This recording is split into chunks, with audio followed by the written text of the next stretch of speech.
ٹھیک ہے،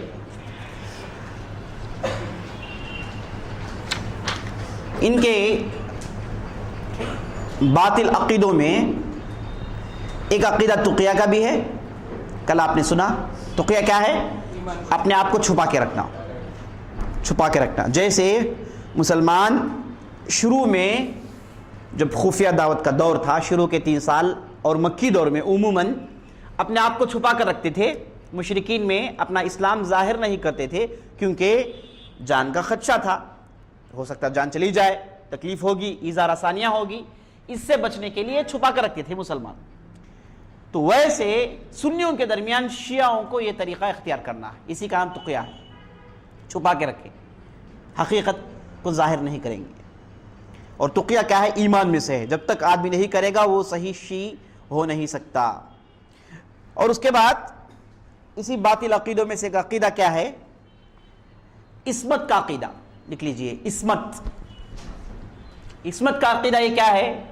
عقیدہ یہ ہے کہ ان کے ائمہ جو ہیں یہ غلطی کرتے ہی نہیں ہیں، ان سے غلطی سرزد ہوتی ہی نہیں ہے، یہ لوگ بھولتے نہیں ہیں.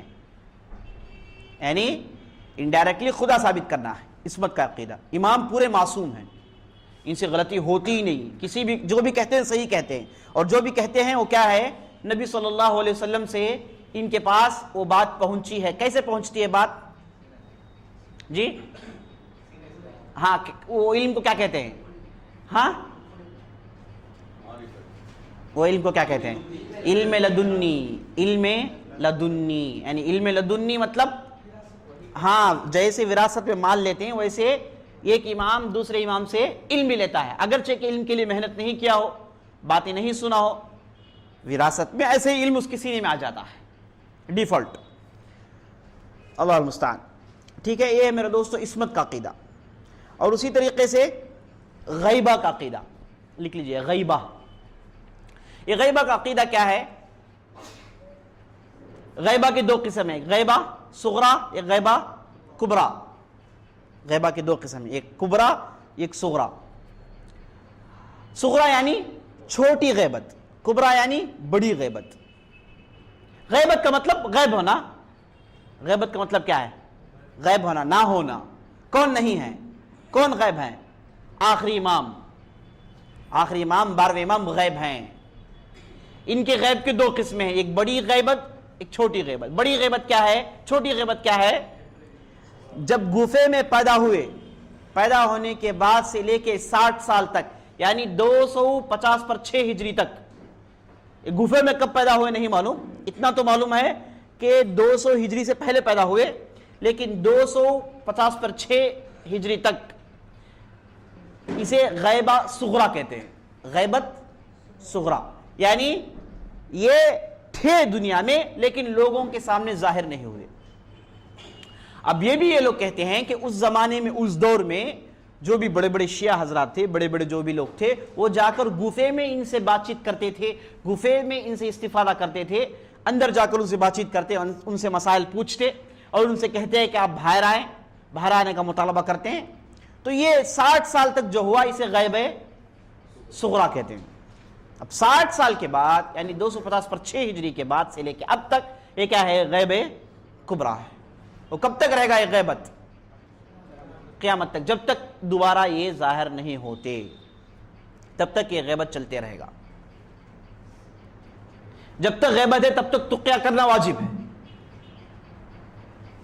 جب تک غیبہ کبرا ہے تب تک تقیہ کرنا واجب ہے. اور ہر سال جیسے آپ نے سنا یہ نجف میں ہے. یہ گفا کہاں ہے؟ نجف ایک علاقہ ہے عراق کے اندر. وہاں پر جا کر ٹھہرتے ہیں اور بہت دیر تک روتے رہتے ہیں، چیختے ہیں، چلاتے ہیں، کہتے ہیں کہ امام صاحب باہر آ جائیے، دنیا برباد ہو رہی ہے، فتنے زیادہ ہو گئے، آپ کا آنا ضروری ہے.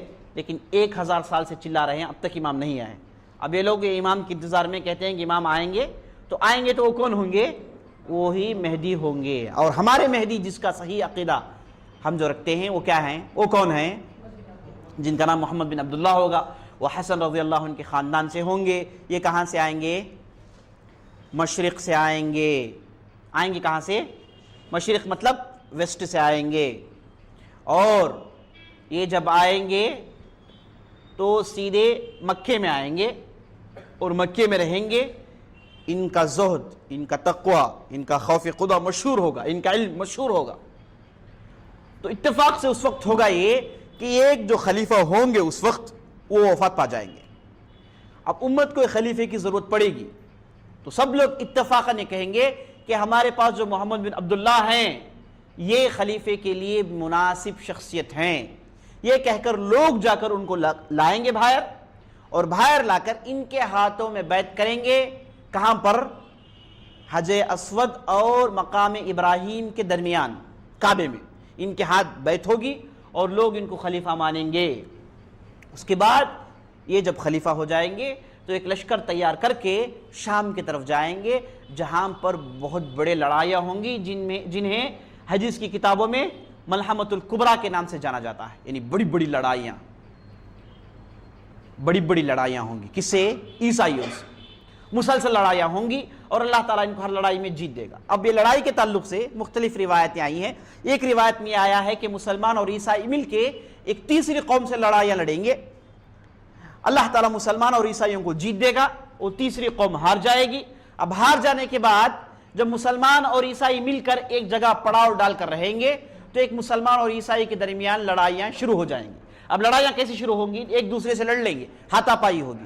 وجہ اس کی ہے کہ ایک عیسائی اٹھ کر کہے گا کہ ہم کو جیت اس صلیب کی وجہ سے ملا، پلس اٹھا کر دکھائے گا، تو مسلمان غصہ آئے گا، مسلمان کہے گا کہ اللہ تعالیٰ نے ہم کو جیت دی ہے، اللہ پر ایمان رکھنے کی وجہ سے ہم کو جیت ملی ہے، یہ کہہ کے چھانٹا مارے گا اس عیسائی کو۔ وہاں سے لڑائی شروع ہو جائے گی، اور اس کے بعد ایک بھیانک لڑائی پھوٹے گی، اور عیسائی سارے یورپ سے نکل کر آئیں گے، جن کی تعداد کتنی ہوگی؟ 12,000 جھنڈوں میں ہوں گے، اور ہر جھنڈے تلے 12,000 لوگ ہوں گے۔ اتنی بڑی تعداد نکل آئیں گے مسلمانوں سے لڑنے کے لیے، اور اس وقت مسلمانوں کے امیر کون ہوں گے؟ مہدی ہوں گے، اور گھمسان کی لڑائی ہوگی۔ شروع کے 3 دن مسلمان ہار رہے ہوں گے، اور آخری دن اللہ تعالیٰ مسلمانوں کو جیت دے گا۔ دونوں میں بہت بڑی تعداد وفات پائے گی، قتل کر دیے جائیں گے۔ اس کے بعد مسلمانوں کو جیت ملے گی۔ اب اس کے بعد مسلمان جا کر قسطنطنیہ فتح کریں گے۔ قسطنطنیہ کانسٹنٹائن ایک علاقہ ہے جس میں مسلمان کیسے فتح کریں گے؟ صرف جا کے اللہ اکبر کہیں گے، بس سب جمع ہو کے قلعے کے باہر زوردار للکار دیں گے، ندا دیں گے، کہیں گے کہ اللہ اکبر، تو قسطنطنیہ فتح ہو جائے گا۔ اور اس کے بعد مہدی علیہ السلام واپس آئیں گے، اور اس وقت فجر کا وقت ہوگا، فجر کی امامت کا وقت ہوگا، اذان ہو چکی ہوگی، تو اتفاقاً اللہ تعالیٰ کا حکم ہوگا، عیسیٰ علیہ السلام نازل ہوں گے، اور مہدی علیہ السلام کہیں گے کہ عیسیٰ علیہ السلام آپ امامت کیجئے۔ عیسیٰ علیہ السلام کہیں گے کہ نہیں، تم میں سے نبی ہے اور تم میں سے امام ہیں، اور تمہیں کو امامت کرنا چاہیے، میں تم لوگوں کا پیرو بن کر آیا ہوں، محمد رسول اللہ کا پیرو بن کر آیا ہوں، یہ کہیں گے۔ اس کے بعد مہدی علیہ السلام امامت کریں گے۔ اس کے بعد عیسیٰ علیہ السلام کی موجودگی میں مہدی علیہ السلام وفات پا جائیں گے۔ اب یہ کتنے سال جو ہے حکومت کریں گے؟ 7 سال یا پھر 40 سال، اللہ بہتر جانتا ہے۔ صحیح روایتوں سے معلوم ہوتا ہے کہ 7 سال حکومت کریں گے۔ اس کے بعد عیسیٰ علیہ السلام آ جائیں گے۔ عیسیٰ علیہ السلام جیسے آئیں گے مسلمان ان کو امام مان لیں گے، ان کے پیچھے ہوں گے۔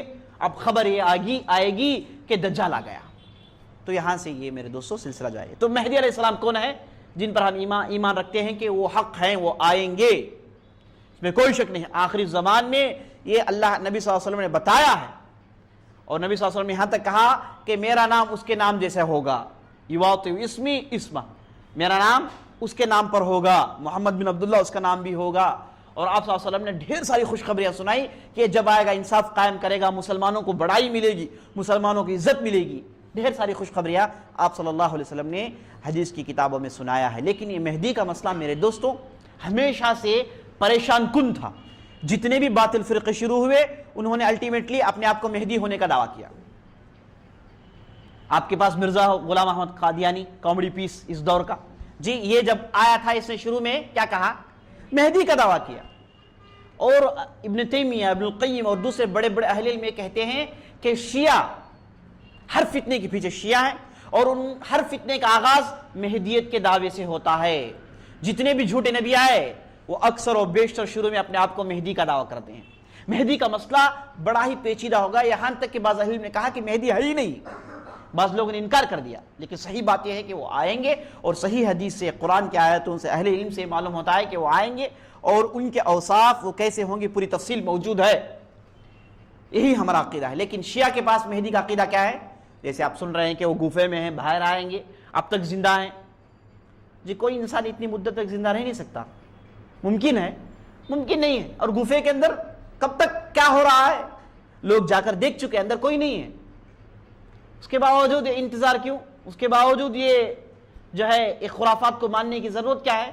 اللہ بہتر جانتا ہے میرے دوستوں. تو یہی میرے دوستوں غیبہ کا عقیدہ ہے, غیبوبت کا عقیدہ ہے. اور اسی طریقے سے ان کے عقیدوں میں ایک عقیدہ جو ہے متع کو ماننے کا ہے. یہ متع کے قائل ہے. متع کیا ہے؟ ٹیمپروری شادی. نکاح کے وقت طلاق کی نیت ہونا. نکاح کے وقت طلاق کی نیت ہونا, یعنی میں شادی کر رہا ہوں, طلاق دے دوں گا, آج نہیں, کل نہیں, پرسوں نہیں, سال نہیں, 2 سال نہیں, مہینے نہیں, میں اسے طلاق دے دوں گا. صحیح بات یہ ہے کہ نکاح کے وقت طلاق کی نیت رکھنا حرام ہے, جائز نہیں, رکھنا نہیں چاہیے آدمی کو. اور متع میں ہوتا یہ ہے کہ آدمی جب نکاح کرتا ہے تو طلاق کی نیت لے کے نکاح کرتا ہے, ٹیمپروری شادی. اگرچہ کہ شروع میں اسلام میں اس چیز کی اجازت تھی, شروع میں آپ صلی اللہ علیہ وسلم نے ایک مدت کے لیے اس کی اجازت دی, لیکن بعد میں فتح مکہ کے بعد آپ صلی اللہ علیہ وسلم نے اسے حرام قرار دیا. حرام قرار دیا. اسلام میں یہ ٹیمپروری شادی کا کانسیپٹ موجود نہیں, حرام قرار دیا. علماء کا اتفاق ہے. لیکن سوائے شیعہ کے اس چیز پر زور دینے والے کوئی اور نہیں. یہ بہت زور دیتے ہیں, متع کے قائل ہیں, آج بھی متع کے قائل ہیں, ٹیمپروری شادی کے قائل ہیں, اور اسے اتنا بڑھاتے ہیں, اتنا بڑھاتے ہیں, اتنا بڑھاتے ہیں کہ متع سے جو بچہ پیدا ہوتا ہے بڑا ہی مقدس بچہ پیدا ہوتا ہے. وہ بچے کے اندر یہ اوصاف ہوتے ہیں, متع کی شادی کرنے سے فلاں فلاں چیزیں ہیں, اور صحیح شادی سے روک کر متع پر ابھارتے ہیں میرے دوست. اسی لیے حال میں ایران کے بعض آرٹیکلز میں دیکھ رہا تھا, تو اس میں شیخ احسان الہی ظہیر نے اپنی کتاب میں لکھا ہے کہ بہت بڑی تعداد, جن کے 15 لاکھ سے زیادہ تعداد ہے, جن کے والد کا نام نہیں معلوم, ماں کا نام نہیں معلوم, ایران کے اندر موجود ہیں لوگ. وجہ یہ سب متع کی اولاد ہے. اور حکومت نے متع کی اولاد کے لیے الگ ایک بل پاس کیا ہے, ایک الگ ان لوگوں کے لیے, جیسے حکومت میں ہوتا ہے عام طور پر, ان لوگوں کے لیے ایک الگ جو ہے فنڈ رکھا ہے جس میں متع کے بچوں پر صرف کیا جاتا ہے. باپ نہیں معلوم, ماں نہیں معلوم, لوگ متع کرتے ہیں, جب بچہ پیدا ہوتا ہے لا کے سڑک میں ڈال کے چلے جاتے ہیں, حکومت پالتی ہوں. تو متع سے میرے دوستوں فسادات بہت زیادہ ہے. زنا کا دروازہ کھولتا ہے, نعوذ باللہ, زنا کا دروازہ کھولتا ہے, اور عیاشوں کے لیے دروازے کھولتا ہے. اور یہ لوگ بہتان یہ باندھتے ہیں کہ جعفر صادق رضی اللہ عنہ رحمہ اللہ اور اس کے بعد سب یہ لوگ متع کرتے تھے. غلط بات ہے, کسی نے اس کو جائز نہیں قرار دیا, سب اسے حرام مانتے تھے. صریح اقوال ان کے موجود ہیں. تو میرے دوستوں متع جو ہے ان کے لیے ایک اہم چیز ہے, اور شیعہ اور سنی میں فرق کرنے کے لیے متع ان کے لیے بہت ضروری ہے. اور ان کے پاس ایسے بعض عیدیں ہیں جس میں جمع ہوتے ہیں. ایک سعودی عرب کے اندر ایک مشہور رائٹر ہیں, انہوں نے کتاب لکھا ہے الاعتدال بین الشیعہ کے نام سے. اس کتاب میں کہتے ہیں کہ میں جس علاقے میں پلا بڑا, میرے آس پاس ارد گرد جتنے بھی لوگ تھے پورے شیعہ تھے. بچپن میں ان کے اندر وہ خامیاں نہیں دیکھتا تھا, میں ان کو عام لوگوں کی طرح سمجھتا تھا. اگرچہ کہ وہ سنی تھے لیکن شیعہ کے تعلق سے اچھے افکار رکھتے تھے, اچھے خیالات رکھتے تھے. لیکن یہ کہتے ہیں کہ جو میں بڑا ہوا, ان کا ماحول دیکھا, ان کا عقیدہ پڑھا, تو مجھے معلوم ہوا کہ یہ لوگ کیا کر رہے ہیں. وہ کہتے ہیں کہ ان کے پاس ایک عید ہے, ایک رات ہے جس میں مرد اور عورت جمع ہوتے ہیں, اور تھوڑی دیر کے لیے بات چیت ہوتی ہے, اور اس کے بعد لائٹ بند کر دیتے ہیں. جو بھی آدمی جس کے پاس جو بھی عورت پھنسی, خلاص بربادی, بے حیائی عام, فحش عام. اور اس کے بعد یہ کہتے ہیں کہ اس سے اگر کوئی بچہ پیدا ہو تو بڑا بابرکت بچہ ہوگا, اور اس پر ابھارتے ہیں. نعوذ باللہ. یہ کیا دین ہے میرے دوست؟ یہ دین ہے؟ یہ دین کے نام سے بے دینداری ہے. اسی لیے تو ہم کہتے ہیں کہ شیعہ یہ کیا ہے, کوئی مذہب نہیں ہے بلکہ بے دینداری کی طرف دعوت ہے, بے دینداری پھیلانا ہے. یہ ہمیشہ کے آستین کے سام ثابت ہوئے ہیں, آج بھی ڈھیر سارے دلائل موجود ہیں, مستقل کتابیں لکھی گئی ہیں, لوگوں نے پی ایچ ڈی کیا ہے یہ ثابت کرنے کے لیے شیعہ اور یہودی مل کر ہیں. اور آپ کو نیوز پیپر پڑھنے سے معلوم ہو جائے گا کہ بات صحیح ہے. ایران کے اندر وہ للکارتا ہے امریکہ کو, کہتا ہے کہ مجھے مار, لیکن امریکہ مارتا نہیں. مارتا نہیں ہے، مارے گا بھی نہیں، کیونکہ اسے شیعوں کو رکھ کے دوسرے سنی حکومتوں کو یہ جو ہے گرانا ہے. اور یہ لوگ ہمیشہ سے سنی کی جو ہے طرفداری نہیں کرتے، ہمیشہ یہ لوگ طرفداری کرتے ہیں یہودیوں کی، عیسائیوں کی، اور سنیوں کو مارنے کے لیے یہ ہمیشہ آگے آگے رہتے ہیں. یہودی سے چلے گا، عیسائی سے چلے گا، لیکن سنی سے نہیں چلے گا. بڑے بھیانک اور آستین کے ساتھ ثابت ہوئے میرے دوست. آپ ہندوستان کی تاریخ اٹھا کر پڑھ لیجئے، آپ دیکھیے جب بیٹل آف پالسی چل رہا تھا سراج الدولہ کا بنگال میں، اور ان سے غداری کرنے والے یہی شیعہ تھے، اور ٹیپو سلطان کے ساتھ غداری کرنے والے یہی شیعہ تھے. اور اس کے بعد آپ کے پاس سلمان رشدی ہے، تسلیمہ نسرین ہے، ان لوگوں کے پیچھے پشت پناہی یہی شیعہ کرتے ہیں. کیونکہ اس نے جو سیٹانک ورسز کے نام سے جو کتاب لکھی ہے، اس میں ماں عائشہ پر بہت سارے بہتان باندھے ہیں، اور ماں عائشہ پر بہتان باندھنا، نعوذ باللہ، ان کو گالیاں دینا، ان کے خلاف کہنا، ان کی عصمت ریزی پر گفتگو کرنا، یہ ان کے لیے عام مشغلہ ہے، بلکہ ان کے پاس ثواب کا باعث ہے. ثواب کی نیت سے ان پر تہمتیں باندھتے ہیں. اس کتاب میں سیٹانک ورسز میں ان کے خلاف لکھا گیا ہے، تو یہ شیعہ خوش ہو گئے. اب ظاہری طور پر آپ کو بتائیں گے کہ ہم ان کے دشمن ہیں، ہم ان کے گردن میں فلاں جو ہے اعلان کرتے ہیں، فلاں اماؤنٹ کا اعلان کرتے ہیں، بطور تحفہ گفٹ دیتے ہیں اگر کوئی سلمان رشدی کا سر لا لے یا پھر تسلیمہ نسرین کا سر لا لے. یہ جھوٹ بات ہے. پیچھے سے پشت پناہی کرنے والے ہی شیعہ ہیں. اور آج بھی ہندوستان میں، گجرات لے لیجیے آپ، دوسرے علاقے لے لیجیے آپ، اور بی جے پی میں جو مسلمان ہیں یہی شیعہ زیادہ ہے میرے دوست. تو یہ ہمیشہ سے سنیوں کے دشمن ثابت ہوئے. سنیوں کو نقصان پہنچانا، چاہے وہ قرآن ختم ہو جائے، نمازیں ختم ہو جائے، مساجد پھوڑ دی جائے، کوئی حرج نہیں ہے. سنیوں کو نقصان ہو، دین ہے ان کا، نعوذ باللہ. تو یہ مطالعہ میرے دوستوں بڑا ہی مضر اور بڑا ہی معاشرے کو برباد کرنے والا شے ہے. اس سے اجتناب کرنا چاہیے. اور اسلام میں اہل علم اتفاق سے کہتے ہیں کہ یہ حرام ہے، جائز نہیں ہے. ٹھیک ہے. اور اسی طریقے سے ان کے عقیدوں میں عقیدہ کیا ہے؟ جیسے آپ نے سنا، جو قرآن موجود ہے یہ صحیح قرآن نہیں. اصل قرآن جس کے اندر کتنی آیتیں ہیں؟ 17,000 آیتیں ہیں. 1/3 کا حصہ ہی موجود ہے، بقیہ 2/3 کا حصہ، 2/3 کا حصہ یہ کون لائیں گے؟ ہاں، مہدی القائم جب نکلیں گے وہ لے کر آئیں گے. اب اس قرآن کو کیا کہتے ہیں؟ مصحف فاطمہ. کیا کہتے ہیں؟ مصحف فاطمہ، فاطمہ کا مصحف انہوں نے نام دے رکھا ہے. 1/3 موجود. اور اس کے بعد ان کے عقیدوں میں ایک عقیدہ برات کا عقیدہ ہے. برات کا عقیدہ کیا ہے؟ یہ شیعی ہونا ہے تو ابوبکر، عمر، عثمان سے برات کا اظہار کرے، کہیں کہ ہم کو ان سے کوئی تعلق نہیں ہے. ابوبکر، عمر رضی اللہ عنہ کے خلاف دشمنی ظاہر کرے. اس عقیدے کو کہتے ہیں براءت کا عقیدہ. براءت ہمارا شب برات نہیں ہے، وہ الگ ہے. نہیں، یہ برات مطلب نفرت کا اظہار کرنا، ابوبکر اور عمر کے خلاف نفرت کا اظہار کرنا. جب تک کوئی شیعی نفرت کا اظہار نہیں کرتا وہ شیعی ہو نہیں سکتا. اسی لیے آپ ان کے فنکشنز میں جائیں گے تو ایک بت بناتے ہیں، لوگ بت بناتے ہیں اور اس کے بعد اس بت کو مارتے ہیں چپلوں سے. کہتے ہیں کہ بت کس کا ہے؟ ابوبکر اور عمر کا ہے. اور ان میں جو مالدار شیعہ ہوتے ہیں وہ اپنے گھر میں ایک بت رکھتے ہیں، جب بھی کوئی تکلیف آتی ہے اس بت میں جا کے تھوک کراتے ہیں. اتنی دشمنی کا اظہار کرتے رہنا. اور یہ جب مدینہ پہنچتے ہیں، آپ صلی اللہ علیہ وسلم قبر کے پاس پہنچتے ہیں، اور آپ جانتے ہیں کہ نبی صلی اللہ علیہ وسلم کے ساتھ ابوبکر کی قبر بھی ہے، عمر رضی اللہ عنہ کی قبر بھی ہے. یہ جب وہاں پہنچتے ہیں، اور پہنچنے کا عین مقصد کیا ہوتا ہے؟ قبر میں تھوکتے ہیں باقاعدہ، بغیر تھوکے وہ بھٹتے نہیں ہیں، کسی نہ کسی طریقے سے تھوکیں گے. ہاتھ میں تھوک لیں گے، کچھ نہ کچھ طریقے سے وہاں پر تھوکنا ہے ان کو. ہم اور آپ جاتے ہیں میرے دوستوں کس کے لیے؟ سلام کرنے کے لیے آپ صلی اللہ علیہ وسلم پر. لیکن یہ لوگ جاتے ہیں کس لیے؟ تھوکنے کے لیے، نعوذ باللہ. اور ایک واقعہ مشہور ہے سعودی عرب کے اندر کہ ایک ڈیلیگیشن میں ایک آدمی آیا شیعہ ایران سے، اور اس مسجد کے امام تھے جن کا نام امام حذیفی، وہ ان کو ساتھ لے کر گئے نبی صلی اللہ علیہ وسلم کے روضے پر.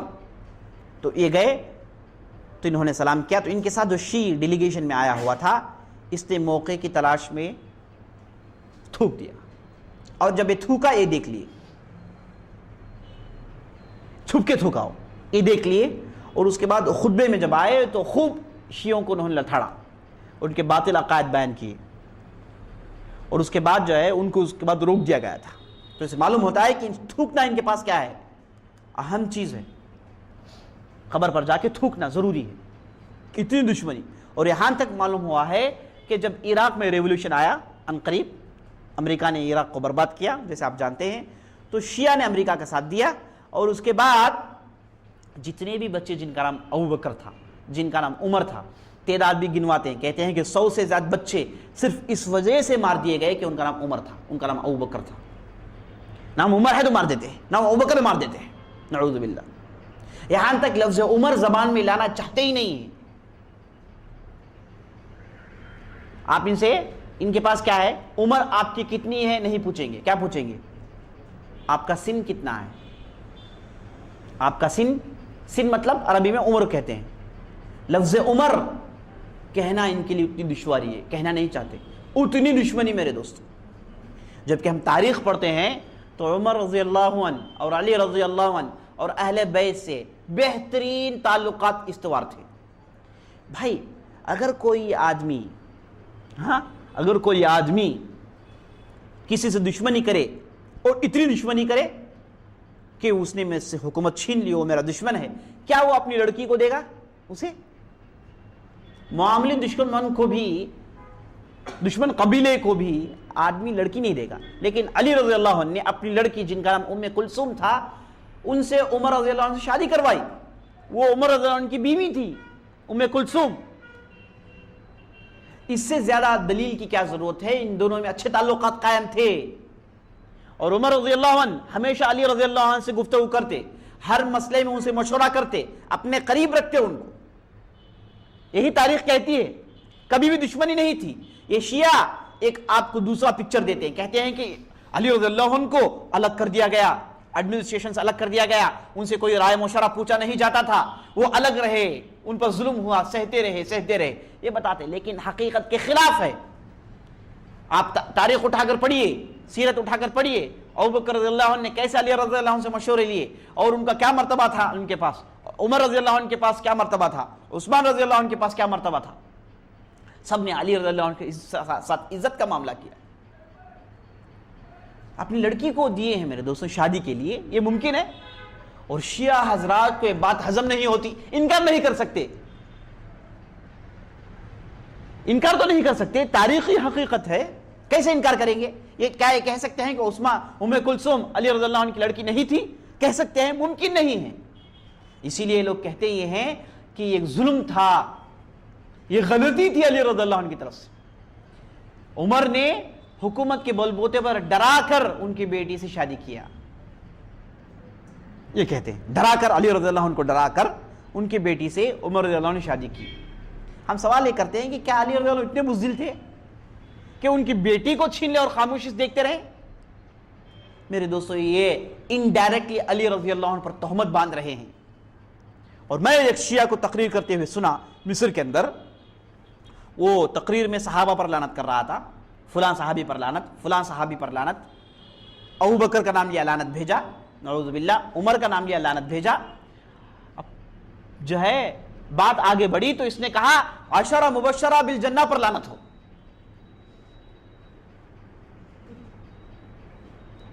ان نادان کو اتنا بھی نہیں معلوم کہ عشرہ مبشرہ میں کون ہیں؟ علی رضی اللہ عنہ.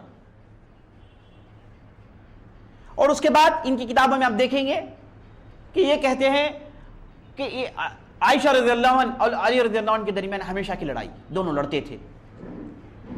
اور نعوذ باللہ عائشہ رضی اللہ عنہ پر جو ہے آگے بڑھ بڑھ کے ایڑی چوٹی کا زور لگاتے ہیں ان کو جو ہے غلط ثابت کرنے کے لیے، ان پر تہمت لگانے کے لیے.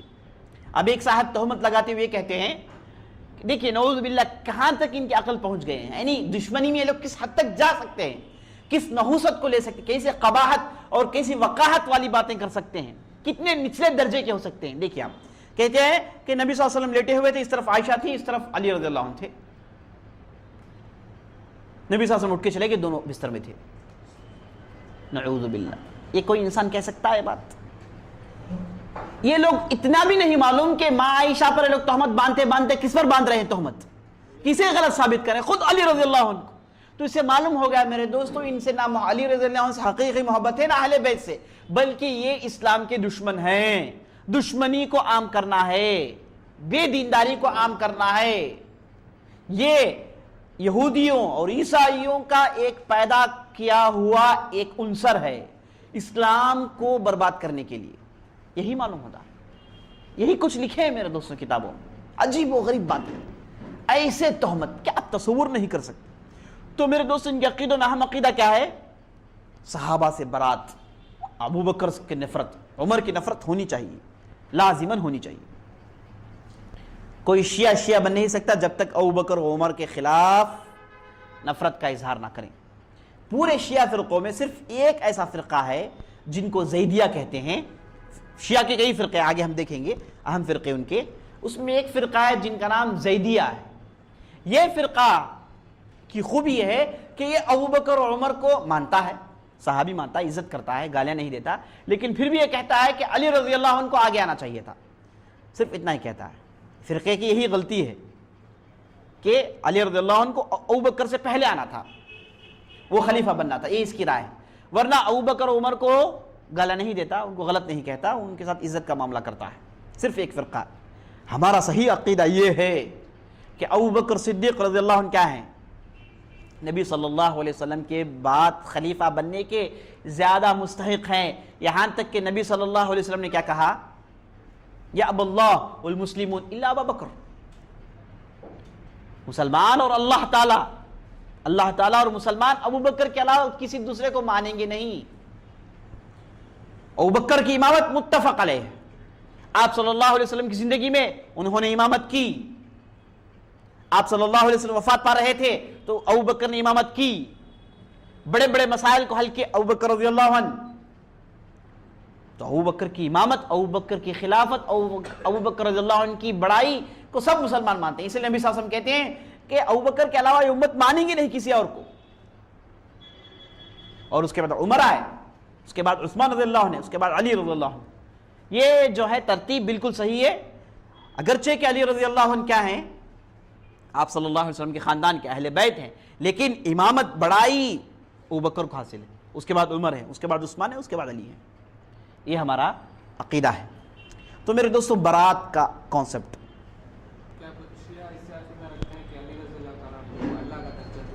آگے آئے گا، وہی بتا رہا ہوں. دوسرا کانسیپٹ کیا ہے؟ غلو، جسے یہ لوگ مغالہ کہتے ہیں. مغالہ مطلب کیا ہے؟ علی رضی اللہ عنہ کی شخصیت میں غلو کرنا. جیسے آپ نے سوال کیا کہ شیعہ میں ایک فرقہ ہے جن کو سبعیہ کہتے ہیں، جن کو جیسے آپ زیدیہ سنیں، شیعہ میں اور ایک فرقہ ہے جن کو سبعیہ کہتے ہیں. سبعیہ، یہ فرقے کا عقیدہ یہ ہے کہ علی رضی اللہ عنہ خدا تھے. نعوذ باللہ. جی سبعیہ علی رضی اللہ عنہ کیا تھے؟ خدا تھے. ان کو خدا ماننا چاہیے. یہ سبعیہ کون ہے؟ یہ عبداللہ بن سبا سے نکلا ہے سبعیہ. عبداللہ بن سبا کے خاص لوگوں میں سے تھے. عبداللہ بن سبا جن کو خاص تربیت کیا، وہ لوگ کیا کہتے ہیں؟ علی رضی اللہ عنہ خدا تھے. اسی لیے عبداللہ بن سبا کو جب خبر ملی کہ علی رضی اللہ عنہ کو قتل کرنا چاہتے ہیں تو عبداللہ بن سبا نے کیا کہا؟ وہ خدا ہیں، حق رکھتے ہیں. نعوذ باللہ. اور یہ کہتا تھا علی رضی اللہ عنہ کہ انت تو ہی خدا ہے، تو ہی خدا ہے. یہ چیز اس نے عام کی. یہی عبداللہ بن سبا. تو یہی فرقے کو سبعیہ کہتے ہیں. یہ فرقہ آج بھی ہے، لیکن عام شیعوں میں لوگ مل گئے ہیں، لیکن یہ کانسیپٹ ان کے اندر موجود ہے. علی رضی اللہ عنہ خدا ہیں. یہ صرف خدا نہیں کہتے بلکہ پورے اوصاف اٹھا کے دے دیے ہیں. علی رضی اللہ عنہ سنتے ہیں، علی رضی اللہ عنہ جو ہے ہمیشہ ہمارے ساتھ ہیں، وہ ہمیشہ جو ہے ہماری حفاظت کرتے ہیں. سب کچھ دے دیے سوائے خدا کے. لفظ خدا نہیں دیے، ورنہ خدا بنا چکے ہیں. تو یہ میرے دوستوں علی رضی اللہ عنہ کے تعلق سے. اسی طریقے سے ان میں ایک فرقہ ہے جن کو غرابیہ کہتے ہیں. کیا کہتے ہیں؟ غرابیہ. یہ فرقہ جو ہے اس کا عقیدہ یہ ہے، یہ کہتا ہے کہ اصل میں جبرائیل علیہ السلام سے غلطی ہو گئی. جب اللہ تعالیٰ نے ان کو وحی دے کر بھیجا کہ جاؤ جا کر محمد رسول اللہ کو دے دو، تو جبرائیل کو مغالطہ ہو گیا، وہ کنفیوژن میں آ گئے. اللہ تعالیٰ نے اصل میں علی رضی اللہ عنہ کو دینے کو کہا، لیکن ان سے غلطی ہوئی، مغالطہ ہوا، وہ جا کے محمد رسول اللہ کو دے دیے. نعوذ باللہ. یعنی یہ ایسی بات ہے جسے جو ہے ادنا سے ادنا آدمی بھی مان نہیں سکتا. کیوں نہیں مان سکتا میرے دوستوں؟ کیونکہ نبی صلی اللہ علیہ وسلم گورے تھے. آپ صلی اللہ علیہ وسلم کا رنگ گورا تھا، اور آپ صلی اللہ علیہ وسلم کا قد میانہ روی قد تھا، اور آپ صلی اللہ علیہ وسلم کا جسمانی سٹرکچر الگ تھا. اور علی رضی اللہ عنہ بالکل مختلف تھے. علی رضی اللہ عنہ کالے تھے اور شدید سانولے تھے. ان کا رنگ کالا رنگ تھا، شدید سانولے تھے. یعنی کالے مطلب افریقہ جیسے نہیں، سانولے پن میں شدید سانولا پن. اور اس کے بعد وہ قد کے تھوڑے جو ہے چھوٹے تھے. دونوں میں آسمان زمین کا فرق ہے یا نہیں ہے؟ کیسے جبرائیل فرشتے کو کیسے مغالطہ ہو سکتا ہے؟ گورے رنگ کالے رنگ فرق نہیں کر سکتے جبرائیل. تہمت ہے میرے دوستوں، تہمت اللہ پر لگائی. سب پر لگاتے گئے، اب تہمت کس پر لگا رہے ہیں؟ اللہ پر لگا رہے ہیں. اللہ نے جبرائیل کو صحیح سلیکٹ نہیں کیا، کسی اور فرشتے کو سلیکٹ کرنا تھا، یا پھر جبرائیل کو عینک دے کے بھیجنا تھا، ڈالنے کے جاتے فرق معلوم ہوتا. نعوذ باللہ. انڈائریکٹلی جبرائیل سے دشمنی. اور یاد رکھ لیجئے، یہودی جبرائیل کو پسند نہیں کرتے. یہودی جبرائیل کو پسند نہیں کرتے. کیوں نہیں پسند کرتے؟ کیونکہ یہ ہمیشہ عذاب لے کر آتے ہیں. ان کے فرتوت پن کو، ان کے فتنے پرستیوں کو ختم کرنے کے لیے جبرائیل عذاب لاتے ہیں ہمیشہ. تو جبرائیل سے ان کو بن نہیں پڑتا. اب یہ دیکھیں یہودی کیا ہیں، یہ بھی جبرائیل کو پسند نہیں کرتے. کیوں پسند نہیں کرتے؟ کیونکہ جبرائیل نے کیا غلطی کی؟ وہی لائے، سیدھے محمد رسول اللہ کے پاس چلے گئے. علی رضی اللہ عنہ کے پاس آنا تھا. بھائی علی رضی اللہ عنہ کی عمر اس وقت کتنی تھی؟ 7 سال 9 سال کی تھی. کیا 7 سال 9 سال میں اللہ تعالیٰ نبوت دیتا ہے؟ ممکن ہے؟ اتنا بھی نہیں سمجھ سکتے لوگ. یعنی وہی اندھا پن، حسد اور عداوت جب آدمی کرتا ہے تو اندھا ہو جاتا ہے میرے دوستو. اندھا وہی ہو گئے لوگ. تو یہ کہنے والے کون ہے؟ شیعہ میں فرقہ جن کو الغرابیہ کہتے ہیں. الغرابیہ جو ہے لفظ غراب سے نکلا ہے. غراب عربی میں کسے کہتے ہیں؟ کوے کو کہتے ہیں. جیسے ایک کوا دوسرے کوے جیسے ہوتا ہے، ویسے علی رضی اللہ عنہ محمد رسول اللہ ایک دوسرے جیسے تھے، اس لیے غلطی ہو گئی. اس لیے غلطی ہو گئی. اب ان کے اندر جب پورے فرقے ہیں تو الگ الگ فرقے ہیں. ہاں ہاں الگ الگ ہیں. یہ آپس میں لڑ لیتے، آپس میں کافر بول لیتے. وہ بھی ابھی آئے گی آگے. عام شیعہ نہیں رکھتے، عام شیعہ نہیں رکھتے، لیکن انڈائریکٹلی آپ دیکھیں گے تو یہی کہتے ہیں لوگ، لیکن اعلان نہیں کریں گے. تو اعلان کرنے والا فرقہ یہ غرابیہ ہے. اعلان کرتا ہے، کہتا ہے کہ غلطی ہو گئی جبرائیل سے، کہتا ہے، ڈکلیئر کرتا ہے. ٹھیک ہے. اس کے بعد ان کے عیدوں میں چند عید لکھ لیجئے. ایک عید ہے جس کا نام عید غدیر خم. عید غدیر خم. یہ عید الفطر سے، عید الاضحیٰ سے زیادہ اہمیت رکھتی ہے ان کے پاس. ہم اور آپ، ہمارے پاس سب سے عمدہ عیدیں کیا ہیں؟ 2 ہیں، عید الفطر، عید الاضحیٰ، جس کا ہم انتظار کرتے ہیں، روزے رکھتے ہیں، قربانیاں دیتے ہیں، اللہ کے قریب ہوتے ہیں. نبی صلی اللہ علیہ وسلم نے کہا کہ تمہارے لیے صرف 2 عید ہیں. آپ صلی اللہ علیہ وسلم سے مشروع ٹھہرایا، بتایا اپنی زندگی میں کیسے کیا کریں، کیسے اس عید کو گزاریں. اب ان کے پاس یہ 2 عیدوں کی کوئی اہمیت نہیں ہے.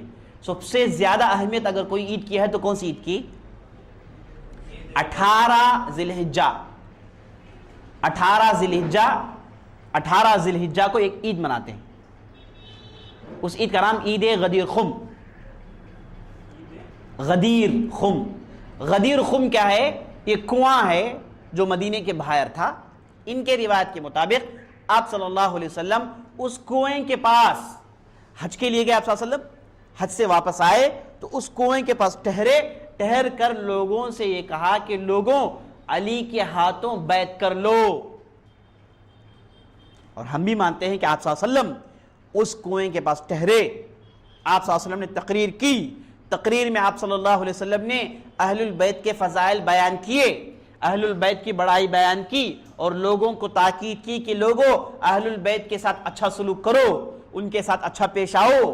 ہم ان تمام باتوں کو مانتے ہیں، اور ہم آج بھی یہ مانتے ہیں کہ اہل البیت کی اہمیت ہمارے نظر میں ہے، ہم ان کی عزت کرتے ہیں، وہ بڑا مرتبہ رکھتے ہیں چونکہ وہ نبی صلی اللہ علیہ وسلم کے خاندان سے ہیں، ہم بھی مانتے ہیں، یہ بھی سب کچھ مانتے ہیں، لیکن یہ نہیں مانتے کہ اہل البیت کیا ہیں، ان کے پاس کچھ اسپیشلٹیاں ہیں، یا پھر ان کے اندر جو ہے وہ معجزے اور کرشمے دکھانے کی طاقت ہے۔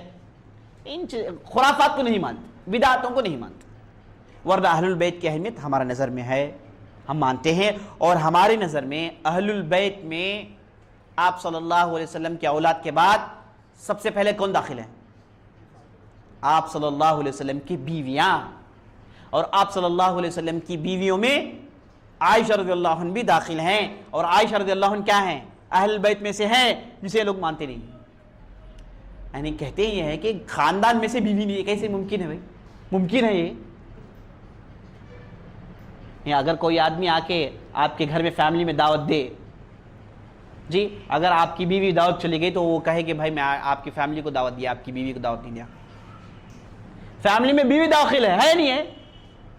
ایک کیسا عجیب کانسیپٹ ہے۔ اہل البیت کہتے ہیں نبی صلی اللہ علیہ وسلم کے خاندان والے، اس میں ان کی بیویاں نہیں ہیں۔ پتہ نہیں کیا یہ لوگ کہنا چاہتے ہیں، یہ لوگ کیا جو ہے ثابت کرنا چاہتے ہیں، انڈائریکٹلی دشمنی ثابت کرنا چاہتے ہیں، یہی معلوم ہوتا ہے میرے دوست، بس اس کے علاوہ کوئی اور چیز نہیں ہے۔ تو 18 ذی الحجہ کو یہ لوگ عید مناتے ہیں، اور ان کا دعویٰ یہ ہے کہ نبی صلی اللہ علیہ وسلم نے اس کنویں کے پاس یہ کہا کہ لوگوں نبی صلی اللہ علی رضی اللہ عنہ کے ہاتھ بیعت کر لو، لوگوں کو تاکید کی، ان کا دعویٰ ہے۔ اسی لیے کہتے ہیں کہ اس دن ہم عید منائیں، اور اس دن عید مناتے ہیں، آج بھی ان کے پاس اس عید کی بہت اہمیت ہے۔ اب اس کے بعد آگے بڑھیے، ان کی عیدوں میں سے ایک عید ہے جس کا نام عید نیروز۔ عید نیروز، یہ عید کب مناتے ہیں؟ یہ اس وقت مناتے ہیں جب پرشینز نیروز کا دن مناتے ہیں۔ اصل میں کون مناتے ہیں نیروز کا دن؟ پرشینز مناتے ہیں، جو کافر تھے، کسرا کے پیرو، یہ لوگ اس نیروز کو مناتے تھے۔ نیروز سے مطلب نیا دن، نیو ڈے، وہ مناتے تھے، پارسی مناتے تھے اسے، نیروز کے عید کو۔ اب یہ شیعہ دیکھیے، ان کو فارس سے زیادہ محبت ہے، عربوں سے نہیں۔ یہ جو شیعہ حضرات ہیں، ان کو عربوں سے زیادہ کسے محبت ہے؟ کیوں بھائی؟ نبی صلی اللہ علیہ وسلم اہل بیت کون ہے؟ فارس ہے، علی رضی اللہ عنہ پرشین ہے، 12 امام پرشین تھے، تو پھر آپ کو پرشین سے اتنی محبت کیوں ہے؟ پارسی سے اتنی محبت کیوں ہے؟ اسی لیے جب یہ رضا البہلوی تھا، کل آپ نے جس کے بارے میں سنا، یہ پہلی مرتبہ اس نے 2000 سال کے بعد ساسانی حکومت قائم جس دن ہوئی اس دن عید منایا۔ یہ ساسانی کون ہے؟ مسلمان آنے سے پہلے ایران کے اندر ساسانیوں کی حکومت تھی، اسلام آنے سے پہلے ایرانیوں میں ساسانی حکومت کر رہے تھے، پرویز ازدجرد نام کے بڑے بڑے ان کے بادشاہ تھے، وہ وہاں پر حکومت کر رہے تھے، اور پورے کیا تھے؟ خدا کون تھا ان کا؟ آگ خدا تھا، آگ کو مانتے تھے لوگ، آگ کو ماننے والے پارسی، یہی پارسی ہیں۔ تو یہ دیکھیے شیعہ، یعنی انڈائریکٹلی یہ معلوم ہوتا ہے کہ یہی ساسانی لوگوں نے پیدا کیا اسے۔ تو 2000 سال کے بعد رضا البہلوی نے ایران کے اندر ساسانی حکومت جس دن قائم ہوئی اس دن عید منایا، اور حکومت کے تقریباً آدھے پیسے کو اس نے اس عید میں خرچ کیا۔ عید کے بعد حکومت ڈاواڈول ہو گئی، غریب ہو گئی۔ کیوں؟ کیونکہ عید میں اتنا خرچ ہو گیا، اتنے جشن سے منایا اس نے۔ کیوں منایا بھائی؟ کیا وجہ تھی؟ وجہ یہ تھی کہ انڈائریکٹلی کہتے ہیں کہ ہم فارس ہیں، پرانی جو دشمنی ہے عربوں سے وہ ختم نہیں ہوئی۔ ایران، فارس اور عرب کی پرانی دشمنی ہے، اور ہمیشہ فارس جیتتے رہے، ہمیشہ جیتتے رہے۔ جب سے اسلام آیا جیت نہیں سکے، اسلام آیا ان کے جڑوں کو اکھاڑ دیا۔ اب اسلام نے ان سے لڑا دین کے بنیاد پر، کوئی زبان کے بنیاد پر نہیں، کوئی نسل کے بنیاد پر نہیں، لیکن ان کی دشمنی کیا ہے؟ عربوں سے ہو گئی، عربوں سے نفرت ظاہر کرنا چاہتے ہیں، تو اسی لیے عید نوروز مناتے ہیں میرے دوست۔ اور ایشیا کے پاس ایک اہم عید کا ہے، اور ان کے پاس اس دن نہانا کیا ہے؟ سنت ہے۔ عید نوروز کے دن نہانا سنت ہے، اس دن مٹھائیاں کھانا، اس دن خوشیاں منانا سنت میں سے داخل ہے، سنت جی ہاں وہی سنت ہے، سمجھ لیجیے اس کے بعد۔ اور اس کے بعد ایک دوسرا عید مناتے ہیں جو ربیع الاول کے 9 تاریخ کو، ربیع الاول کے 9 تاریخ کو ایک عید مناتے ہیں، اور عید کا نام کیا ہے؟ عید بابا شجاع الدین، عید بابا شجاع الدین، بابا شجاع الدین۔ یہ بابا شجاع الدین کون ہے؟ یہ بابا کوئی اور نہیں ہے، یہ وہی بابا ہیں جو عمر رضی اللہ عنہ قتل کیے، ابو لولو فیروز۔ ابو لولو فیروز نے 9 ربیع الاول کو عمر رضی اللہ عنہ پر قاتلانہ حملہ کیا، اور عمر رضی اللہ عنہ کو اس نے کیا دی؟ تکلیف دی، اور اس کے بعد 3 دن کے بعد عمر رضی اللہ عنہ وفات پا گئے۔ تو اس دن کو یہ لوگ میرے دوستو عید مناتے ہیں، اور اس کے بعد یہ ابو لولو فیروز کا مقبرہ آج بھی ایران میں ہے، جہاں اس کے قریب انہوں نے ایک بہت بڑا مشہد بنایا ہے، اور لوگ ہر سال بہت بڑی تعداد وہاں پر حاضری دیتے ہیں، اور بابا شجاع الدین سے منتیں کرتے ہیں، مرادیں مانگتے ہیں۔ یہ سب کچھ کس لیے؟ صرف اس لیے کہ اس نے عمر رضی اللہ عنہ قتل کیا، نعوذ باللہ۔ یہ کیسی دشمنی ہے میرے دوست؟ اتنی دشمنی کیوں آخر؟ کیونکہ عمر رضی اللہ عنہ کے زمانے میں پارسیوں کی چلتی نہیں تھی، اور اتنے کٹھن تھے کہ کوئی اف تک نہیں کہہ سکتا تھا، اور عمر رضی اللہ عنہ کے زمانے میں فارس کے پورے علاقے فتح ہوئے، قادسیہ، جنگ یرموک، جنگ قادسیہ، اور اس کے بعد بڑے بڑے جنگ عمر رضی اللہ عنہ کے زمانے میں ہوئی۔ عمر رضی اللہ عنہ کے زمانے میں پورے پرشیا کو روندا گیا۔ ایک دشمنی تھی، انڈائریکٹلی دکھانا چاہتے ہیں۔ اور ابو لولو فیروز اچانک حملہ کیوں کیا؟ بغیر پلان کے، کوئی پلان نہیں تھا اس کے پیچھے، ایسی ذاتی دشمنی تھی۔ ذاتی دشمنی دکھانا تھا تو مغیرہ بن شعبہ سے دکھاتا ہو، کیونکہ مغیرہ بن شعبہ اس کے آقا تھے۔ یہ جو ابو لولو فیروز جو مدینے میں آیا، اسے کون لائے؟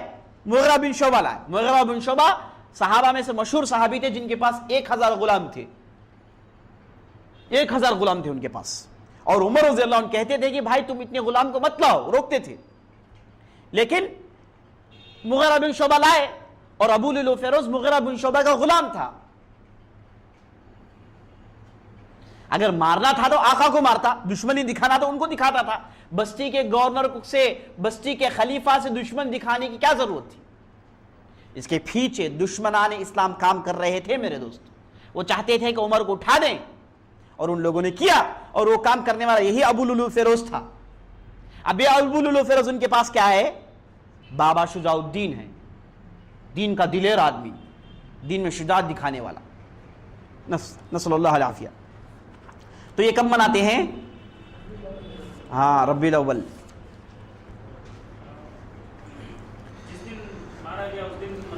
ہاں اسی دن مناتے ہیں،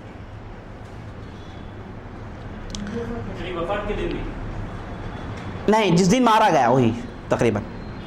اور اس کے بعد اس کے علاوہ اور محرم آ جائے تو ہر دن ان کے لیے کیا ہے؟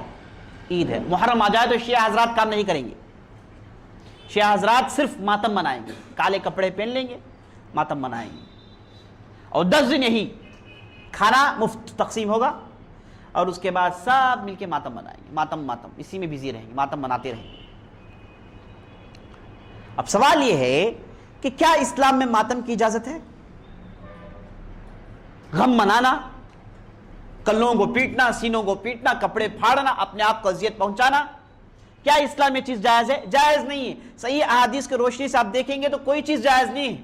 آپ صلی اللہ علیہ وسلم کے زمانے میں ایک مرتبہ آپ صلی اللہ علیہ وسلم مسجد سے باہر نکلے، صحیح روایتیں موجود ہے، مسجد سے نکلے تو دیکھ رہے ہیں کہ ایک شخص دھوپ میں کھڑا ہوا ہے، بہت دیر سے کھڑا ہوا ہے۔ تو آپ صلی اللہ علیہ وسلم نے پوچھا کہ آدمی کیوں دھوپ میں کھڑا ہوا ہے؟ تو صحابہ نے کہا کہ اس آدمی نے منت یہ مانگی ہے کہ دھوپ میں کھڑا رہے گا اور روزہ رہے گا۔ آپ صلی اللہ علیہ وسلم نے کہا کہ جاؤ اس آدمی سے کہو کہ دھوپ سے آ جائیں چھاؤں کی طرف اور روزہ مکمل کریں، روزہ جائز ہے، یہ ہم نے شریعت میں اس کی اجازت نہیں دی، اپنے آپ کو تکلیف پہنچائیں۔ اور اسلام نے پرانی جو جاہلیت کی روایت تھی جس میں قبائل اپنے چہروں کو داغ لیتے تھے، جسم کو داغ لیتے تھے، اس وجہ سے کہ ثابت کریں کہ میں فلاں قبیلے کا ہوں، اسلام نے حرام قرار دیا، بولا کہ اپنے آپ کو اذیت نہیں پہنچا سکتے، تم اپنے آپ کو اذیت پہنچانا جائز نہیں ہے۔ اذیت آپ کو جو ہوتی ہے روزہ رکھنے سے تکلیف ہوتی ہے، جو چیز عبادت میں داخل ہے جسے اسلام نے دکھایا وہ الگ چیز ہے، لیکن آپ اپنے لیے نئے اذیت تیار کر لیں، اسلام میں جائز نہیں ہے میرے دوست۔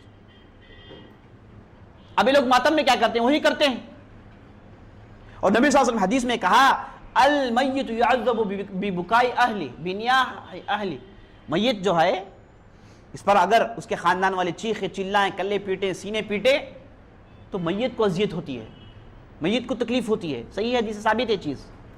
تو کلے پیٹنا، چیخنا، چلانا، ماتم منانا، اسے اسلام میں کوئی گنجائش نہیں ہے میرے دوست۔ سوچنا چاہیے کیا ہم صرف ایک شخصیت کی محبت میں احادیث کو چھوڑ دیں گے، قرآن کی تعلیمات کو چھوڑ دیں گے؟ نسأل اللہ العافیہ، اللہ محفوظ رکھے ہم اور آپ کو۔ تو ماتم منانا، غم منانا اسلام میں جائز نہیں ہے میرے دوست۔ بیوی اگر شوہر وفات پا جائے عدت پوری کرے گی، زیب و زینت نہیں کرے گی، غم منائے گی، بیوی کے لیے جائز ہے۔ اور دوسرے لوگوں کے لیے صرف 3 دن تک کیا کریں گے؟ وہ غم منائیں گے۔ چوتھے دن ان کو غم چھوڑنا ہے، واجبی طور پر غم چھوڑیں گے۔ اسلام میں غم کا کوئی دن نہیں ہے، نحوست کا دن نہیں ہے، اسلام میں سب دن خوشگوار دن ہے، سب دن برکت والے دن ہیں، نحوست کی کوئی چیز ہے ہی نہیں اسلام میں۔ تو میرے دوستو یہ اچھی طریقے سے سمجھ لینا چاہیے کہ اسلام نے چیز کو جائز نہیں قرار دیا، لیکن انہوں نے اپنے طرف سے ان چیزوں کو ایجاد کر لیا، اسلام اسے اجازت نہیں دیتا۔ اور اس کے بعد میرے دوستو ڈھیر سارے فنکشنز، اگر کوئی آدمی محرم میں نجف چلے جائے، عراق چلے جائے تو عجیب و غریب چیزیں دیکھے گا، وہاں پر انہوں نے کعبہ بنا رکھا ہے، اس کا طواف باقاعدہ کرتے ہیں۔ اللہ محفوظ رکھے۔ یہ چند عقائد ہیں شیعہ حضرات کے، انشاءاللہ کل ہم ایک یہی شیعہ سے تعلق رکھنے والا ایک فرقہ جن کو اسماعیلیہ کہتے ہیں، وہ فرقہ آپ کے سامنے ہم پیش کریں گے۔ کوئی سوال اس تعلق سے ہے تو ضرور۔ غلو کا معنی حد سے زیادہ بڑھانا۔ آپ صلی اللہ علیہ وسلم نبی ہیں، آپ صلی اللہ علیہ وسلم انسان ہیں، کتاب و سنت سے یہی چیز معلوم ہوتی ہے، لیکن بعض لوگوں نے ان کی محبت میں ان کو اتنا بڑھایا تو کیا کیا؟ بولے کہ آپ صلی اللہ علیہ وسلم خدا نہیں ہے، اسی لیے آپ صلی اللہ علیہ وسلم حدیث میں کہتے ہیں آپ صلی اللہ علیہ وسلم خدا ہیں، نبی نہیں ہے، خدا کے حد تک پہنچا دیے۔ آپ صلی اللہ علیہ وسلم مدد مانگتے ہیں، علم غیب کے دعوے دار ہیں، سب کچھ کرتے ہیں، یہ تو خدا بنانا ہے تو اور کیا ہے؟ جیسے نبی صلی اللہ علیہ وسلم حدیث میں خود کہتے ہیں لا تطرونی کما اطرت النصارى عیسی ابن مریم قولوا عبد اللہ ورسولہ، اے لوگو جیسے عیسیٰ بن مریم کے حق میں غلو کر کے ان کو خدا بنا دیے، ویسے تم لوگ میرے حق میں مت کرو، یہ کہو کہ میں اللہ کا رسول ہوں، اللہ کا بندہ ہوں۔ آپ صلی اللہ علیہ وسلم کی صاف حدیث ہے۔ تو آپ صلی اللہ علیہ وسلم کے حق میں زیادتی کرنا اسے غلو کہتے ہیں۔ اب غلو صرف آپ صلی اللہ علیہ وسلم کے تعلق سے نہیں کرتے ہیں لوگ، علی رضی اللہ عنہ دوسرے اماموں کے تعلق سے، عموماً ہر امام کیا ہے؟ حق میں غلو کرتے ہیں، اسے انسان کے تقاضے سے نکال کے خدا کے حدود میں داخل کرواتے ہیں۔ تو غلو کا مطلب حد سے زیادہ بڑھانا، وہ جس مرتبے ہیں اس مرتبے سے ان کو بڑھانا، اسی کو غلو کہتے ہیں، جو جائز نہیں ہے۔ یا اہل کتاب لا تغلو فی دینکم، دین میں غلو مت کرو، قرآن کا صریح قول ہے، دین میں غلو مت کرو۔ واللہ اعلم۔ چند افریقہ کے لوگ جو ہے صورت ہاں افریقہ میں یہ عام رواج ہے کہ وہ لوگ اپنے قبیلے کی نشانی کے طور پر اپنے چہرے میں خروش پیدا کر لیتے ہیں، وہ آج بھی کرتے ہیں جہالت کی وجہ سے، مسلمان بھی کرتے ہیں، وہ اس وجہ سے کہ نہیں جانتے، وہ نہیں جانتے، جہالت بہت ہے، نام صرف مسلمان کا ہے لیکن ان کو اسلام کی تعلیمات سے کچھ بھی واقفیت نہیں ہے، ویسے لوگ کرتے ہیں۔ اب جو لوگ سمجھ گئے ہیں، وہ کئی لوگ سمجھے اور ہمارے ساتھی میں بھی بہت تھے ایسے، کیا کریں گے؟ کیسے نکالیں گے؟ نکلتا نہیں ہے وہ، کیونکہ چمڑی سے فرقے سے تعلق رکھتے رہتے نہیں ان کا کوئی فرق نہیں۔ جی ہاں